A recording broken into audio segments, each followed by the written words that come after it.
নমস্কার বন্ধুরা, আমার চ্যানেলে আপনাদের স্বাগত জানাই। আজকে আমি আপনাদের বানিয়ে দেখাবো মাছের ডিমের বড়া। তার জন্য আমি মাছের ডিম কিছুটা নিয়ে ধুয়ে রেখে দিয়েছি।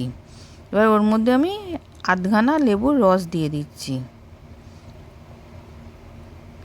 স্বাদ অনুযায়ী নুন দিলাম, হলুদ গুঁড়ো দিলাম, পেঁয়াজ কুচোনো দিলাম, রসুন কুচোনো, আদা কুচোনো আর লঙ্কা কুচোনো দিলাম।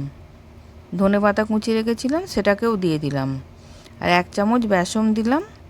আর 1 চামচ চিড়ে আগে থেকে ভিজিয়ে রেখেছিলাম, সেটাকেও জল ঝরিয়ে চিড়েটাকে দিয়ে দিলাম।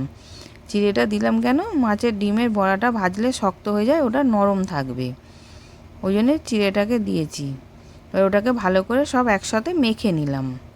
এবার মাখা হয়ে গেছে, ওদিকে কড়াতে তেল গরম করতে বসেছিলাম, তেলটা গরম হয়ে গেছে। এবার মাছের ডিমটাকে বড়ার শেপে দিয়ে ভেজে নেব।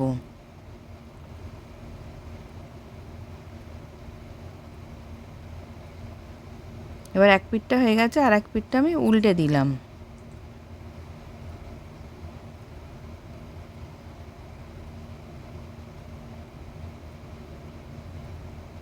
এবার উল্টে পাল্টে লাল লাল করে দু পিঠটাই ভাজা হয়ে গেছে।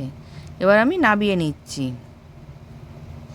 এই মাছের ডিমের বড়া আর ডাল ভাত খেতে খুব ভালো লাগে। আশা করছি ভিডিওটা ভালো লেগেছে। আমি হাজির হব আর এক নতুন রেসিপির সাথে।